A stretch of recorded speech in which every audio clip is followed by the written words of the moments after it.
exciting session of the Youth and the Future of AI conference on data colonialism. My name is Holly Jackson. I'm a senior and undergraduate researcher at MIT, and I'm very excited to welcome our three panelists today. First, I'd like to introduce Nanjira Sambuli. Nanjira is a researcher, policy analyst, and strategist interested in working on understanding the unfolding gendered impacts of information and communication technologies adoption on governance, media, entrepreneurship, and culture. Second, I'd like to introduce Nick Couldry. Nick is a sociologist of media and culture. He is a professor of media communications and social theory at the London School of Economics and Political Science, and from 2017 has been a faculty associate at Harvard's Berkman Klein Center for Internet and Society. In fall 2018, he was also a visiting professor at MIT. He jointly led with Clemencia Rodriguez the chapter on media and communications in the 22-chapter 2018 report of the International Panel on Social Progress. He's the author or editor of 15 books, including The Mediated Construction of Reality, Media, Society, World, Social Theory, and Digital Media Practice, and Why Voice Matters. His latest books are The Cost of Connection with Ulises Mejias, Media, Why It Matters, and Media, Voice, Space, and Power. He is the co-founder of Tierra Común. And finally, I'd like to introduce Ulises Mejias. He is a professor of communication studies and director of the Institute for Global Engagement at the State University of New York College at Oswego. He's a media scholar whose work encompasses critical internet studies, network theory and science, philosophy and sociology of technology, and political economy of digital media. He is the author of Off the Network, Disrupting the Digital World, and various articles including Disinformation and the Media, the Case of Russia and Ukraine in Media, Culture, and Society, and Liberation, Technology, and the Arab Spring, From Utopia to Atopia and Beyond in Fiber Culture. His latest book is The Cost of Connection, and he is a co-founder of Tierra Común and the Non-Aligned Technologies Movement. From 2021 to 2025, he is a Fulbright specialist. So today we have a pretty exciting session lined up. We're going to start with a brief introduction from Nick and Ulises and a response from Nanjira. And then we're actually going to break up into some interactive workshops so you guys can actually have a say in how we're going about the solution to these problems. So I'd first like to introduce Nick and Ulises, who will speak to us for a little bit, introducing data colonialism. Thanks very much, Holly. Do you want to share your screen, Ulises? Yep, I'm going to do that.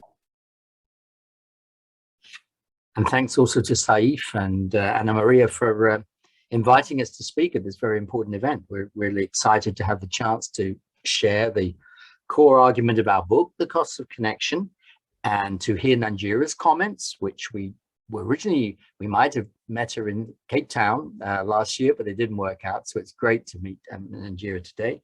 And we want to think with you together about the wider decolonial turn in understanding AI, data, and technology, which has gone on really over the past decade. And our book is just part of it. We want to start with three quotations that give you a sense of the scale and breadth of data capture that's going on across the world today. The first quote comes from a famous essay by Google's chief economist, Hal Varian, where he said that there is now a computer in the middle of virtually every transaction. And so because transactions are now computer mediated, we can observe, and he meant Google can observe behavior that was previously unobservable, and we can write contracts on it. In other words, we can make money out of things before we couldn't even observe. And in a 2019 essay, Hal Varian went on to talk about the data pipeline on which today's business depends. The next quote comes from a press report on data in the health sector by the Wall Street Journal that was prompted by Google's purchase of Fitbit for $2 billion in November 19, where Wall Street Journal said, health services remains an open frontier, that is for data extraction. The final quote comes from a pioneering article on the role of data in agriculture, so-called ag tech, where Alistair Fraser, writing about precision agriculture, said very simply, the land grab yields a data grab. All of these processes, of course, depend on AI.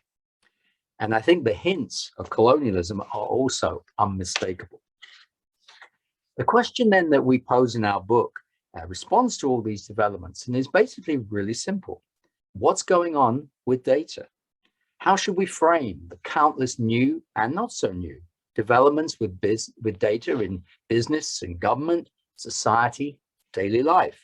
Developments that obviously have been intensified during the global pandemic. Now, there are lots of ideas on the table, as you no doubt know. Almost all of them depend on thinking about what's going on with data as a new capitalism. So we have digital capitalism, informational capitalism, platform capitalism, most famously from Shoshana Zuboff, surveillance capitalism. There's also data capitalism. But in our book, we ask, is there something potentially even larger going on, something truly momentous in world history, which would be a new phase in the relations between colonialism and capitalism? We get a hint of this from business cliches of the past 5 years. For example, the famous front cover of The Economist magazine from May 2017 summed up in their editorial, which said, data is the new oil. Now, is this just a harmless metaphor? Or is it perhaps a disguise for a new reality that really does deserve the name of a new colonialism? But then we have to ask, what would it mean to talk about colonialism in the era of big data? So a central point in our argument is actually that what we're suggesting is not a metaphor. We are using the word colonialism not metaphorically, but very intentionally to describe what we consider to be an emerging reality. We are essentially talking about a new phase in the relations between colonialism and capitalism, what we call data colonialism. And this emerging phase is preparing the ground for a new mode of capitalist production, just like colonialism prepared the ground for industrial capitalism. If we think about plantations, for instance, financing through the wealth they generated the factories of industrial capitalism. So we're trying to establish that new relationship. And at the same time, we're suggesting that this new form of colonialism is, of course, coexisting with the inequalities created during the original historic colonialism. We are, of course, talking about the legacy of underdevelopment, of racism and violence. We are suggesting that this is, in fact, a global transformation. But speaking of violence, I think one of the questions that immediately comes up when we talk about colonialism is whether we can expect to see the same scale of violence that we saw with historical colonialism in this new form of data colonialism. And of course, we're saying that not necessarily. We're not making a one-to-one comparison when it comes to violence, but we are saying that the impact of the social change is comparable. We are talking about different means, perhaps, but similar ends. So at this point, I think it would be actually useful to give you, Nick, and my definition of data colonialism, how we define it in the book. And we basically say that data colonialism is an emerging order for the appropriation of human life so that data can be continuously extracted from it for profit. So we're very exact about the ultimate end of this collection of data. It has to be for profit. Now, in order to understand this definition, we also need to understand the difference between colonialism and coloniality. The latter is a term developed by the Peruvian sociologist Aníbal Quijano. And to summarize a very complex argument, basically what he was saying is that, okay, let's assume that there are no more colonies. Colonialism is over. Of course, depending on who you ask, Whether it is our friends in Palestine or Puerto Rico, they might disagree with that. But for general purposes, let's assume colonialism is over, there are no more colonies. But Quijano's point was that the legacy of colonialism continues. It continues to shape power relations, race relations. It continues to shape even the way we construct knowledge. So we are saying that there are, in fact, differences between historic colonialism and data colonialism in terms of its modes, the intensities, the scales, the context. Again, we're not making a one-to-one comparison. But we are saying that there is a very important similarity, and that is the historical function of colonialism is the same, and that function is to dispossess, to extract. The old colonialism grabbed land. The new one grabs us, our social lives, through this medium of data. But how is this new social order being rationalized and justified? Well, one of the reasons why it's very effective, it's because these new rationalities are based on old rationalities, whether those are economic or legal or technological rationalities, they all have a deep colonial past. Let's start, for instance, with the concept of cheap nature. Now, to colonize the world, nature had to be framed as cheap. It was supposed to be abundant. It was supposed to be free, just there for the taking. From a legal perspective, it was said to be without an owner. That's why we have the concept of terra nullius, no man's land, which is what allowed white colonizers to arrive to, quote, new worlds and just say these lands don't belong to anybody and we can take them, we can appropriate them. So that's how nature was defined as cheap. The next step, of course, was to define labor as cheap. And again, in colonialism, some humans, and as we know, this was mostly determined by race, were meant to provide the labor required to transform nature into wealth. So in this way, we can start to see that exploitation and extraction and abuse are thus framed as social progress. Colonialism, during colonialism, we were told that it was for the benefit of humanity. It was actually for the salvation of the colonized souls. So we have this transition from cheap nature to cheap labor. And now, of course, what we have is cheap data. And if you notice, we see the same extractive rationality that we saw with nature and with labor. Data, cheap data, is supposed to be abundant. It's supposed to be without an owner, right? I mean, in aggregate form. Of course, you and I produce it and own it individually, perhaps, but it's a resource that needs processing, like oil. And in order to do that, it requires very advanced technology. So only certain kinds of corporations or individuals with access to that technology can transform data into something useful. That's why when we produce it, it's just an exhaust without value. Now, so those are the rationalities for how this new order is explained. But what exactly do we gain by looking at things this way? We realize that it seems rather unsettling to compare what's going on with data in both the global south and the global north to colonialism. So let's try and summarize what we see as the advantages of this.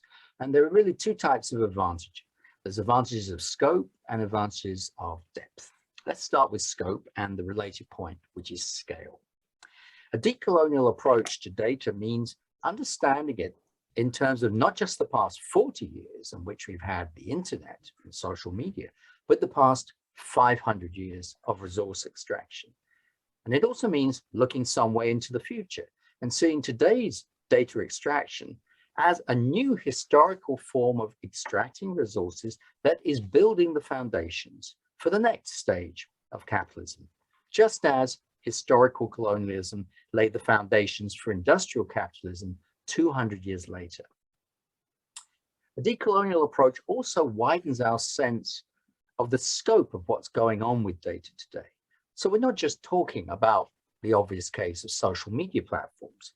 We're also looking at the massive spread of surveillance in every sector of daily life, the basis of the gig economy, such as Uber, on data extraction in new ways, the massive expansion of logistics in the past 30, 40 years, and most forgotten of all, the massive growth in internal corporate data. In 2016, in its annual report, IBM, not one of the normal big tech companies, said that 80% of the world's most valuable data was actually inside corporations. But then that raises the question, what does it mean to talk about data inside a corporation? If you buy a smart device for your home, then details of your life are probably part of the internal data of the corporation which sold you the device. A decolonial approach also deepens our sense of what is being achieved through data, which is fundamentally a new type of social order, just as in historical colonialism, an order based on new forms of dependency, new forms of governing us, based around convenience, customization, force as well, all of which reinforce older inequalities of class, gender, and race. And then finally, perhaps the deepest advantage of this colonial approach is the decolonial approach is to see big data and data extraction as the continuation not only of population surveillance, that of course was a feature of colonialism, but also fundamentally a continuation of the West's long-term attempt to impose one single version of rationality on the world. This is the deepest continuity in terms of how power has shaped knowledge. And we only understand it fully if we take this decolonial approach and understand what's going on with data within the deep colonial underpinning of capitalism. But how is this new social order actually being implemented? We said that data colonialism is part of the ongoing relations between colonialism and capitalism. So that means we also have to draw on critical theories of capitalism, not just colonialism. So we go back to Karl Marx. For Marx, or at least for orthodox Marxists, it was only labor relations that reproduced capitalism as a social phenomenon. Obviously, they're still really important, and they are being datafied for sure. But what if this emerging social order of data colonialism can't be understood wholly, or maybe even primarily, through labor relations? I suggest we already know this. When at the end of a long week, we're relaxing, definitely not working, but exchanging photos and messages and comments to our friends and family, we know we're not working, but we also know we're still part of the order of data colonialism because data is being extracted. So maybe we have to understand this order of data colonialism also through what we call in the book data relations, which we define as ways of reproducing our social life and configuring our interactions so as to optimize the extraction of data for profit. Through these data relations, ordinary social life, the social life of each one of us, is able for the first time in history to become a direct input, or as Marx put it, a factor of capitalist production. So that in a nutshell is the core of our theory. And perhaps it seems rather complicated. It has a number of levels. But we also need to think about how on a daily basis we participate in data colonialism. And this is basically very simple. Every time we accept an app on our phone, every time we join a digital platform, or we get a smart device to install in our home, every time we do that, we fall back into the spiral of data relations. And we usually do this completely peacefully, without any resistance. And this leads to a crucial point, which Ulises has already hinted. Why this big difference from historical colonialism, which, as everyone knows, was characterized by terrible violence? Where is the violence? Why is there no violence in data colonialism, it seems? Here we have to remember that historical colonialism grabbed resources on the basis of no prior social relations whatsoever. So there was only two options to grab the gold, which was using force or lies. and usually both were used. But today's new mode of colonialism, data colonialism, builds on 2 centuries of capitalist social relations, which means that just a tweak in the background legal terms and conditions that govern the operation of our phone is enough to change our relation to the flow of our daily lives. No physical violence necessary. So let's talk more specifically about this coloniality of data relations, as we're calling them. And in the book, what we do is we conduct various transhistorical comparisons using the past to understand the coloniality of data relations in the present. And we organize these comparisons using the same 4X model or game plan found in strategy video games. That model consists of explore, expand, exploit, and exterminate. That's why it's 4 X's. So when you play a strategy video game like the one you see here in the background, which is actually part of Sid Meier's Civilization series, this is Colonialism, the video game, you have to apply these 4 strategies to win the game. In this game, you can play as the Spanish, the British, the Dutch, and the French, I believe. And of course, the land and its resources and its inhabitants are controlled by the computer. They're not even sentient human beings. And so you apply these 4 strategies, explore, expand, exploit, and exterminate, to conquer, to colonize the world. Now, we don't have time to do all of them. I'll just briefly focus on 2. Let's start with explore. And what I want to do here is compare 2 documents. The first one is the terms of service document for Google Chrome. So in case you, like most of us, haven't read it, here's what it says in part. When you install Google Chrome, you, quote, give Google a perpetual, irrevocable, worldwide, royalty-free, and non-exclusive license to reproduce, adapt, modify, translate, publish, publicly perform, publicly display, and distribute any content which you submit, post, or display on or through the services. So perhaps many people are not aware of the extent of leeway they're giving to Google when they install Chrome. I want to compare this to a much older document. This document was called the requerimiento, or the requirement, or demand, if you translate it. And this was a document that was read by Spanish conquistadors when they arrived in the New World. They would usually arrive to a new village in the middle of the night under cover of darkness. They would stand outside of the village limits and proceed to read this document in Spanish, obviously to a population that did not speak Spanish. The document said in part, quote, but if you do not submit to Spanish rule, that is, I certify to you that with the help of God, we shall powerfully enter into your country and shall make war against you in all ways and manners that we can, and shall subject you to the yoke and obedience of the church and of their highnesses.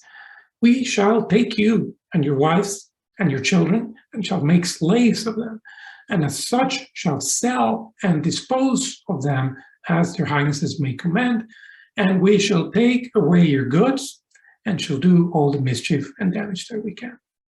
That's the Spanish Requerimiento 1513. Please click accept and install there.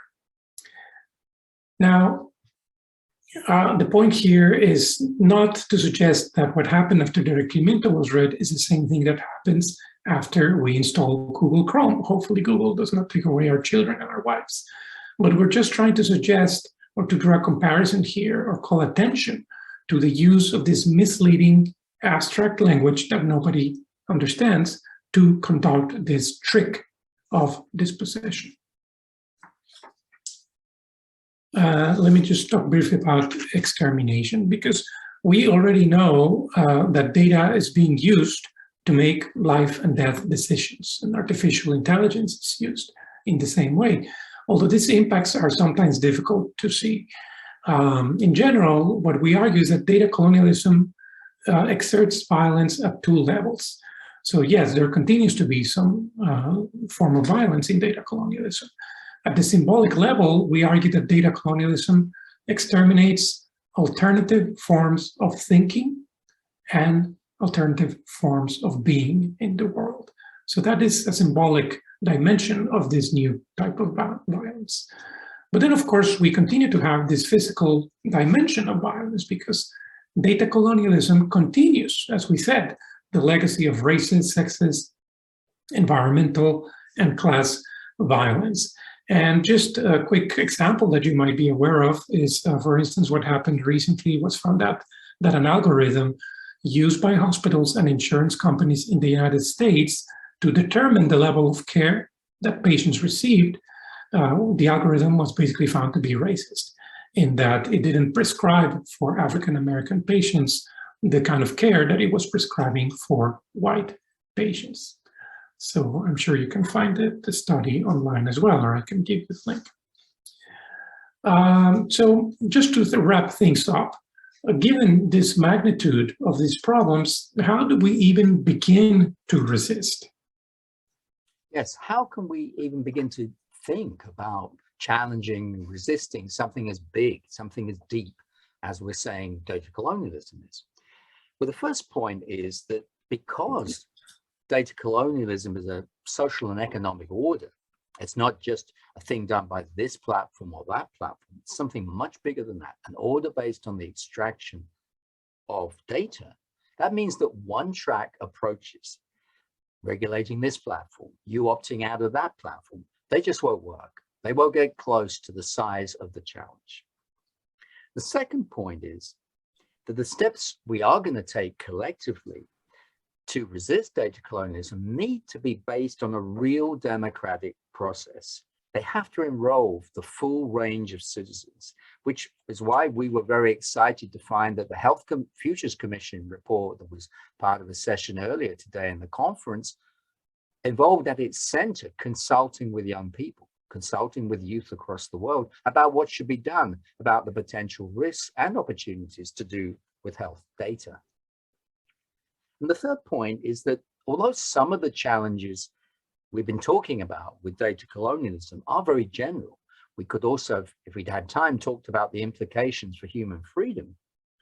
At the same time, we have to recognize that data colonialism has some regular and overdetermined targets. This relates to the work of Noble and Benjamin on race, Virginia Eubanks on class subjects, Ignacio and Klein on gender, Paolo Riccardi on indigenous rights. In other words, data colonialism as an order continues to reproduce the inequalities linked to centuries of colonialism and capitalism.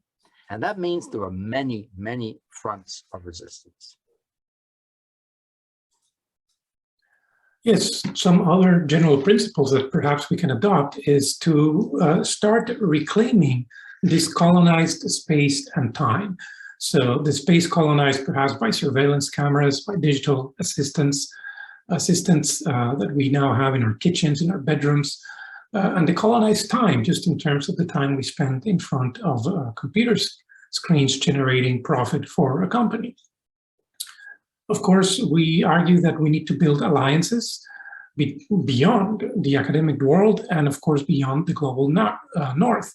So Nick and I have been involved in setting up different networks of support and of innovation, such as Tierra Común and the Non-Aligned Technology Movement. We argue that it is very important that we learn from past and present decolonization struggles, because there are people who have centuries of experience resisting colonialism. And of course, their struggles are specific and very much theirs. But I think we can at least learn from them, learn the way in which they have reappropriated technology, for example, or reconceptualized common knowledge, building new forms of solidarity, all by using a very important weapon against colonialism, and that is imagination. Colonialism colonizes the mind, not just the body, but when it's not possible to resist it with the body, it can be resisted with the mind through imagination. So decolonizing data, as we argue, is primarily an exercise in creativity, collectively imagining what this connection looks like, and more importantly, what new forms of connection might look like. Okay, with that, we're going to stop here, and we did want to share a couple of discount codes if you are interested in buying our book.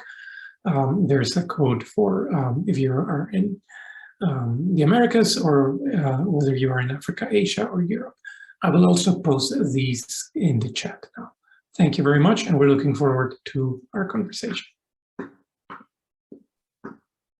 So a very big thank you to Nick and Ulises for that very insightful presentation and introduction to data colonialism.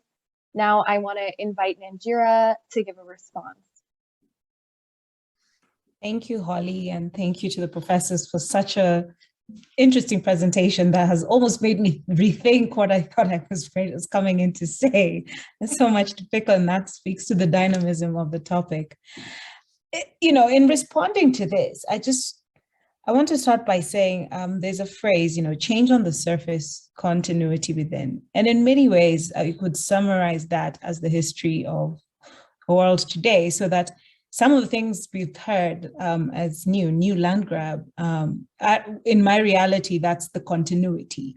And it's not a continuity from that distinction of coloniality and colonialism, but the fact that what just changed is maybe the idea of independence. One flag went down, another went up.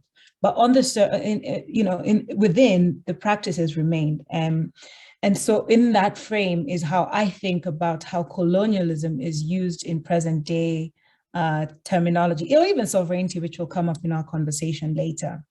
And the first time I was involved in any conversation where digital and colonialism came up, that language was first brought into discourses with the advances of big tech companies by people from countries of the global South, saying this is exactly what we know to have happened before. And we're seeing it based on our reality, based on how different, Facebook will operate in, say, Kenya, where I am, versus how they operate in the US, or how they'll operate in other parts of the world. And that was the spirit within which that reference was made. And so how I interpret, terminology like this is, if we flip the frame from a universal application, because it really isn't, and we really just winnow down on the places and the experiences of colonialism, which is still present even today, that gives us a different frame to speak to this issue, and maybe to highlight how much, we think things have changed, but really haven't. And it gives us the language to hold space for regions and realities and communities and groups even who are never considered in the universal discourse. So I would argue, for example, that, the framing on data relations, which is fascinating, is what I would say is universally applicable. But when it comes to the colonialism, for example, with the new land grab, why I say it's not new, it's continued, is if you think about what the constituent parts that move us from analog life to being connected to then generate the data. You had that image of cheap labor, for example. That's exactly what is still happening in countries like the DRC, the Democratic Republic of the Congo. And the fight even between geopolitical powers today to own the mines, to make sure your next iPhone, your next gadget has the fastest chip to keep you generating data. So that link cannot be removed in that regard.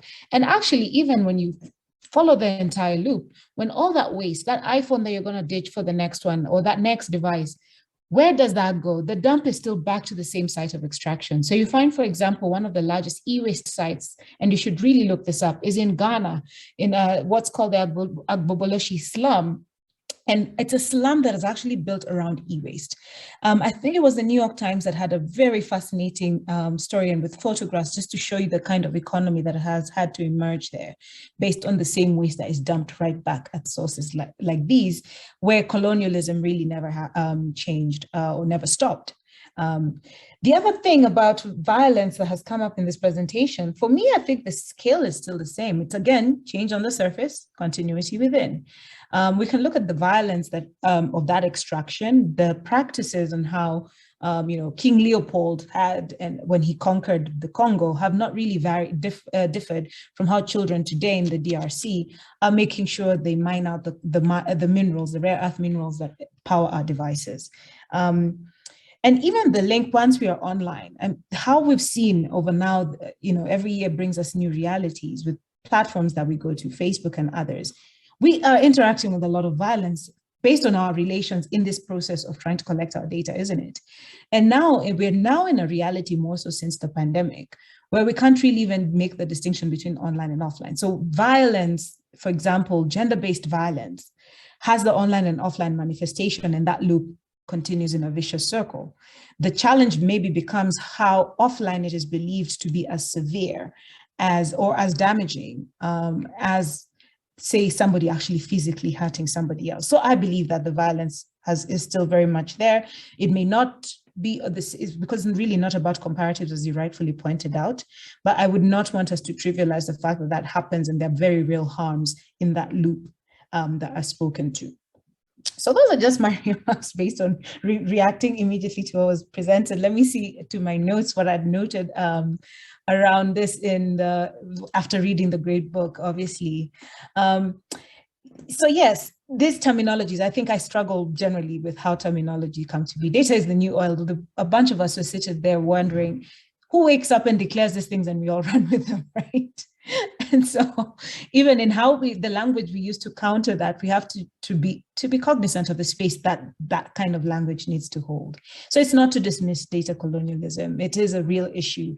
I just think it is an issue or a frame that gets more potency when we hold space for it to describe the realities that are often overlooked when something happens in the West. That is something the rest of us have lived with, or is actually a definition of how we experience the world today. So I think there are those continuities that have always been there that we should acknowledge. I'll give a very potent example about where we're headed, even as we move from just the data we generate through devices to we being the data as our physical bodies. Just before the pandemic, there was a lot of movement in what's called biotechnology. So genetic data is now in vogue, and everybody's trying to figure out how AI and all these sweet things we hear about are going to get into the genomic data sets. I think it's even more aggravated now because of the pandemic, but a majority of the data sets, I think up until maybe 2020, was 96% of the data that trains the genetic coding that they're trying to use through AI is Caucasian. So that has unleashed a rush to find genetic diversity, if you will call it that. Majority of which will come from the African continent as the home of mankind, isn't it?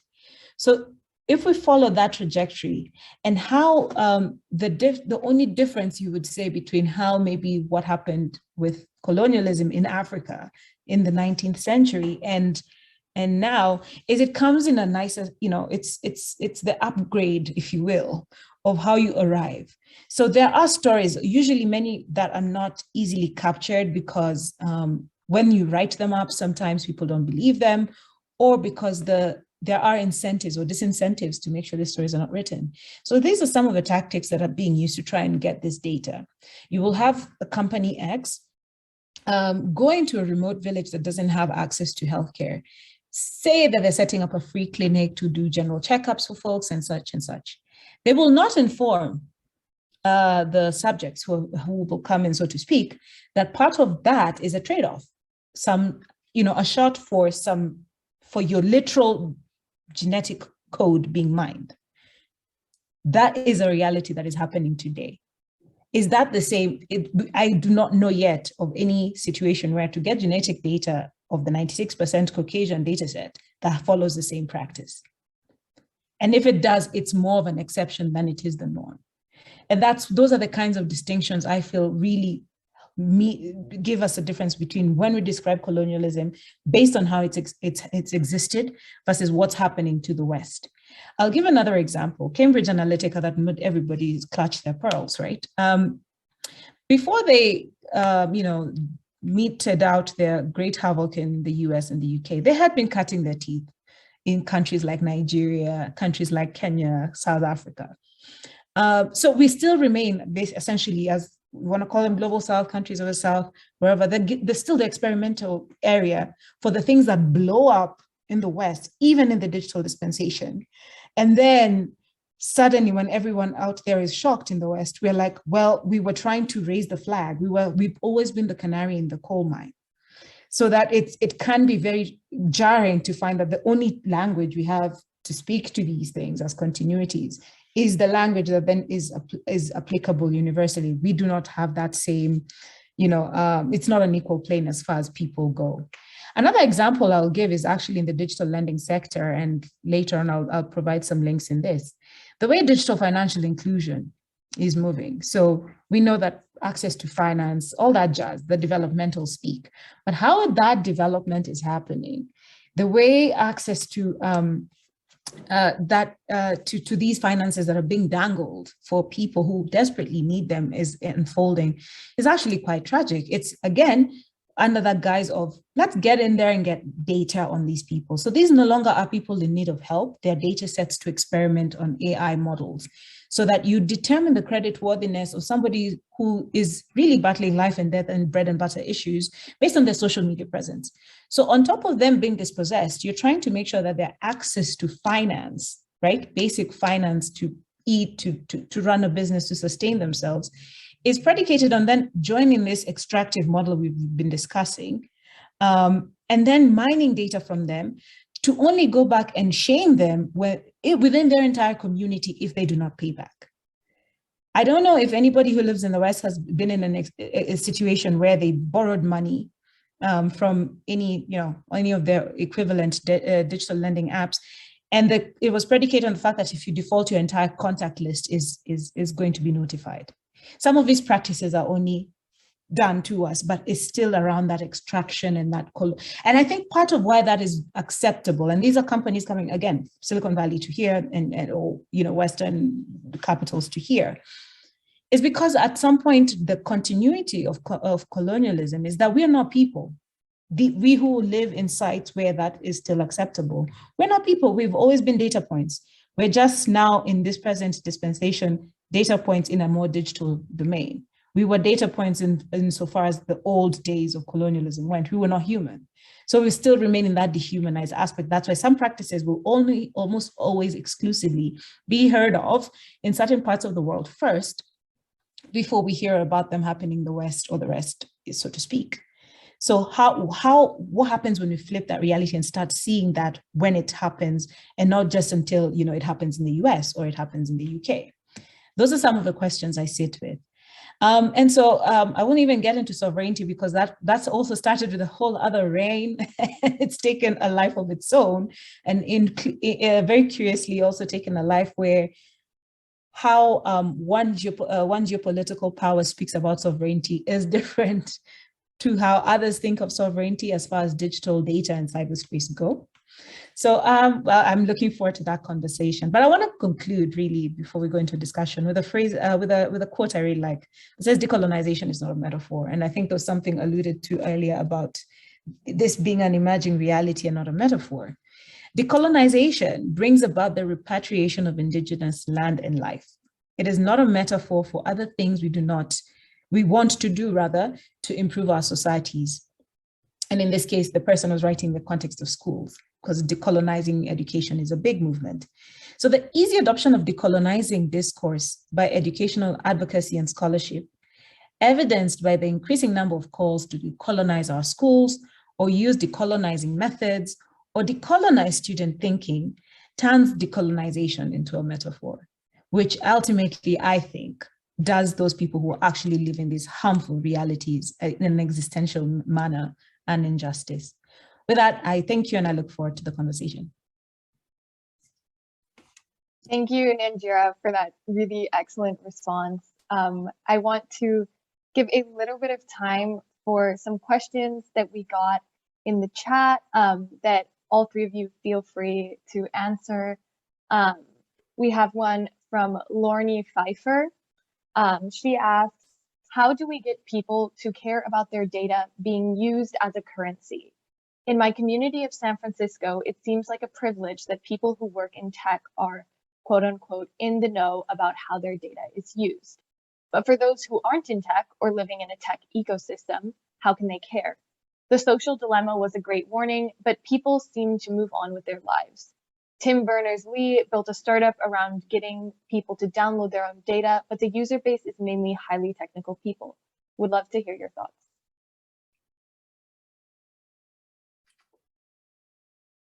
Well, I think one starting point is to share knowledge about what happens when these data relations go wrong. And we pretty well agreed, Nanjira, with everything you said. And it's a lot of what we emphasize in the book. And in fact, that quote you ended with is one that we quote too in our book. It's absolutely important.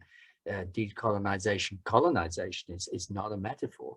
But when one looks at it, as you say, without doubt, the examples are often worse in the global south because they're laying on top of the history of previous colonialism. But there are a surprising number of examples of a general sort which do have real parallels now. Just to give you an example in terms of what's happening when data goes wrong, those who are desperate to get loans in the US are profoundly exploited in terms of being tracked across every aspect of their life. Their family relations are destroyed and so on because of the use of data. Same happening in education, same happening with health data.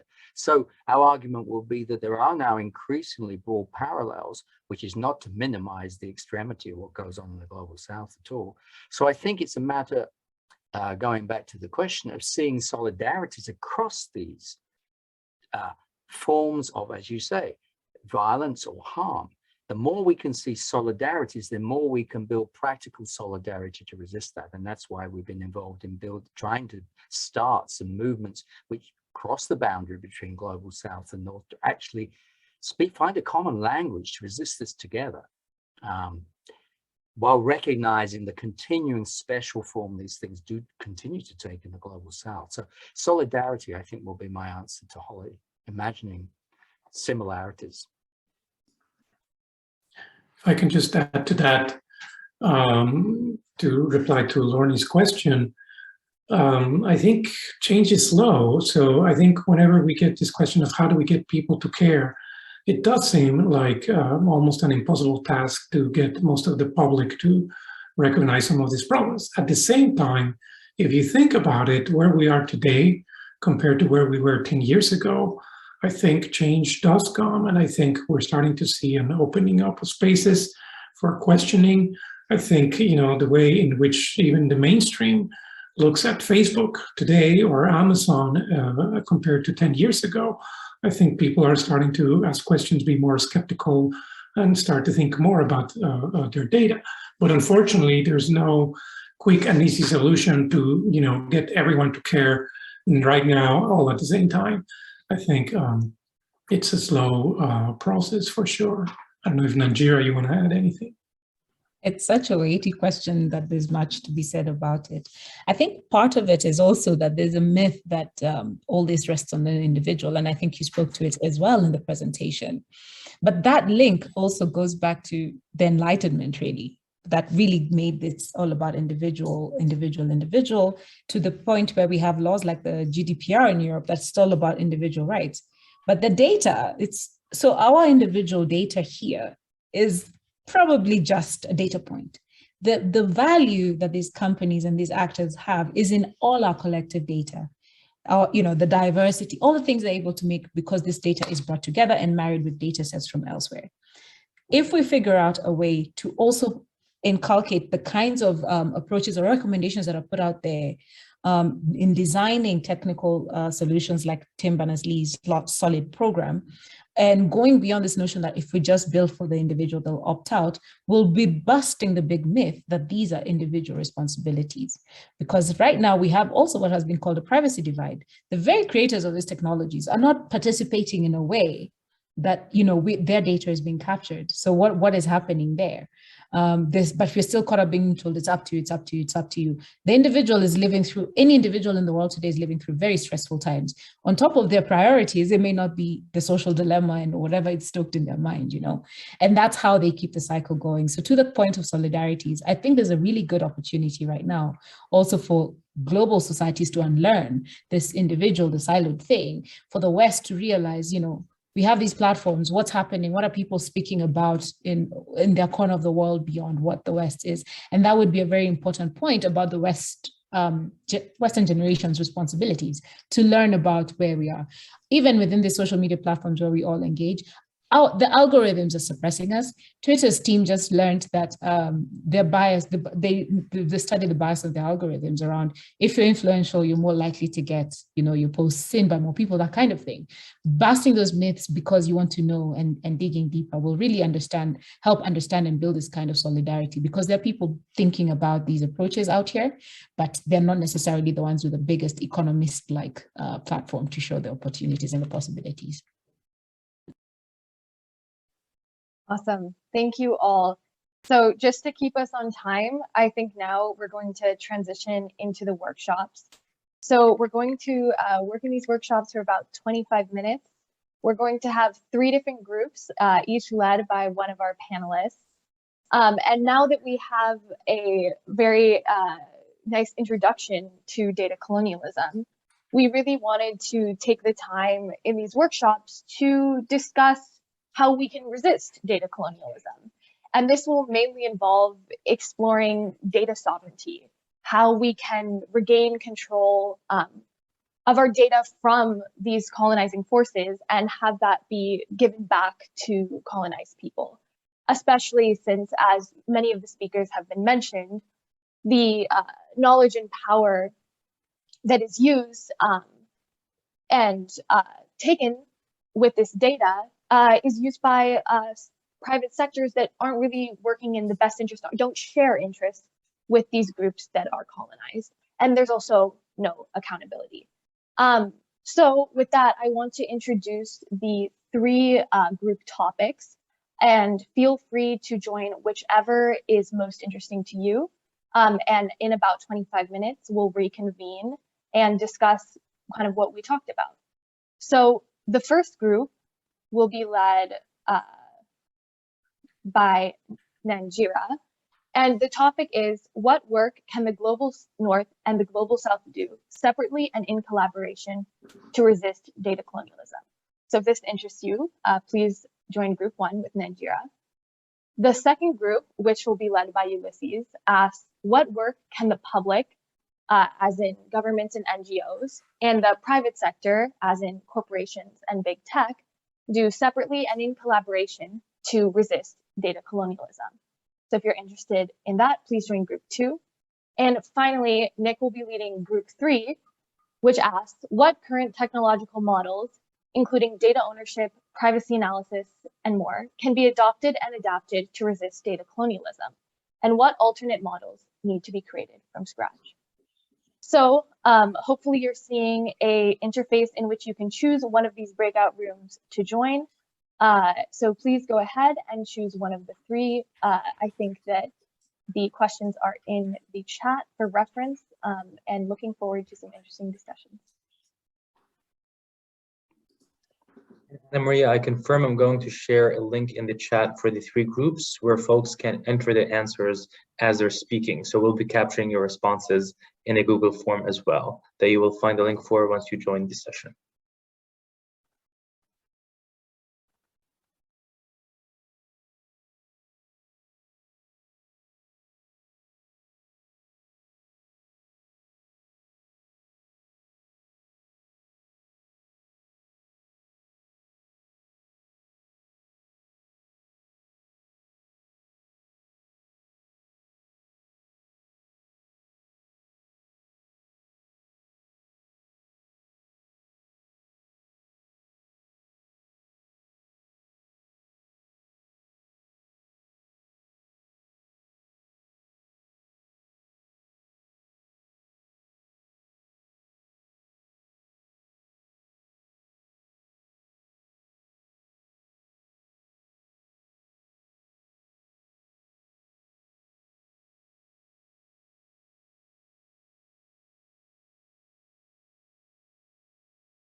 definitely heard some very interesting discussions going on. And now I kind of wanted to invite, I think, every room nominated kind of a speaker or representative. And so in about 1 minute, I'm going to ask each of you guys just to summarize really quickly, maybe in 60 seconds, the main things you guys talked about in your room. And then after we do that, we can kind of transition into a conclusion of the talk. So we can start with Nanjira's group, group 1. And if I remember, I think Eric may have been the nominee. So Eric, the floor is yours.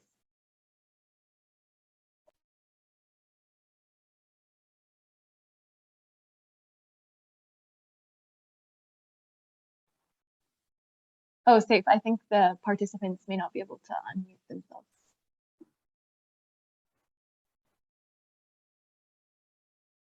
Eric, we just unmuted you. Could you try? There we go. Okay, yeah, great. Hello, everyone. Yeah, I think for us in the group, we the first point was kind of trying to form as an African group, like a unified way to to approach these maybe data protection issues. And I think the first starting point is we already have the African Union, and that on the African Union, they already have a resolution on the study of the human rights and people and human rights in regards to emerging technologies such as artificial intelligence and other emerging technologies.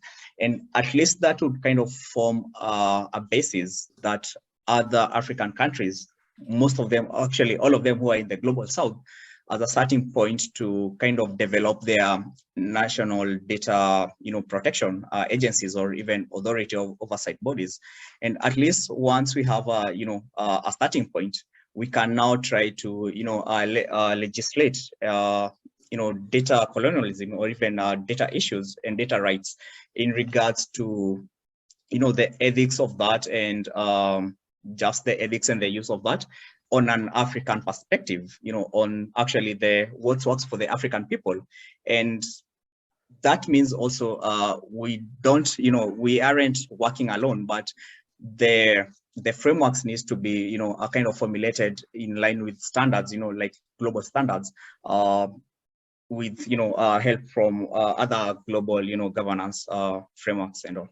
So I think the first starting point to, it's like the African Union, kind of forming that, that first, governance framework that other African countries, can develop their own national strategies, data protection and data oversight strategies from.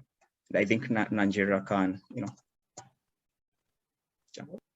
Thanks, Eric. Just really quickly to sum it up, it was an inadvertent Africa caucus. I'd say the other aspect we came up around global North, global South, not in knowledge sharing is also the responsibility of knowing who has a responsibility to know about the other and the different realities the other is living through, because one is spotlighted more than the others.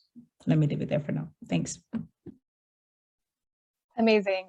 And so now on to group 2. Ulises, who was your representative? Yes. Well, we had a small group with a very interesting discussion. So Joshua and Fontip joined me, and I didn't feel like forcing them to take notes, so I took notes. So if it's okay with them, I'll just summarize some of the things we talked about. But I think we all agreed that basically we need strong public institutions, which is easier said than done, especially in the aftermath of decades of neoliberalism, where governments felt or were forced to rather adopt the interest of foreign corporations. Now they need to sort of switch, pivot, to use the common word today, and to defend the interest of the public. So that's not going to be easy. It's going to take time. And I think we talked about sort of the absence of trust that many citizens in many countries, especially in the global South, have towards their governments. So we also talked a little bit about sort of on the positive side, perhaps being in a crucial point in history where it's very easy and important to kind of like frame a common enemy or a common goal that we can work towards. So I think we felt optimistic about that. And lastly, I think we also talked a little bit about sovereignty and what that would mean.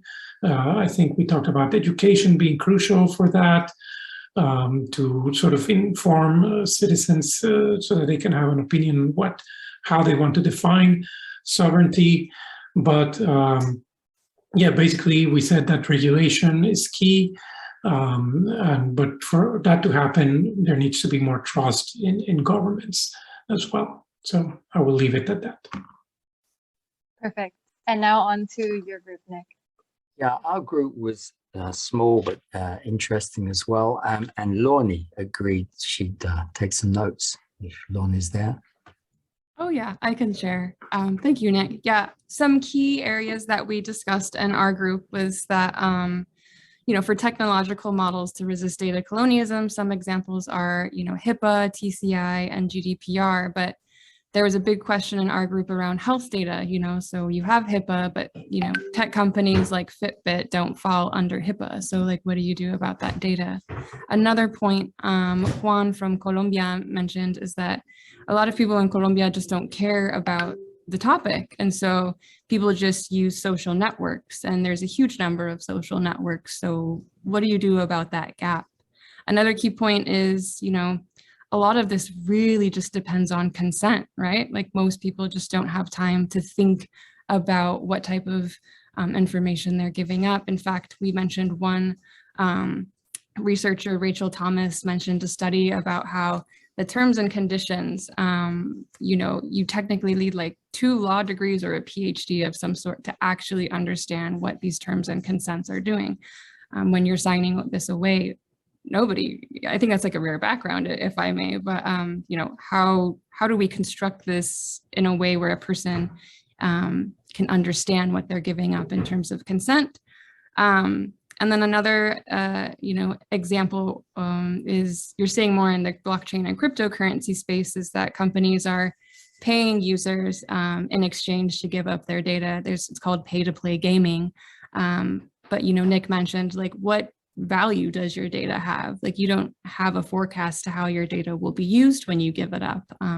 So it's hard to know if this will work, especially in health and educational data. Like how do you make a choice about your consequences? So, and then we briefly touched upon genetic data and how it would be ideal to be anonymized. But again, 23andMe is now using social media tactics to get people to, on their platform so you can find new and connect with new family members. It's very gamified, and, that's in and of itself strategic, but also, wow, just huge to give up your genetic data to connect with potential cousins. Like what value and what type of consent do you need to have? So that's what we talked about. Feel free to add things, Nick. Oh, no, that was a really good summary. Thanks a lot, Lonnie.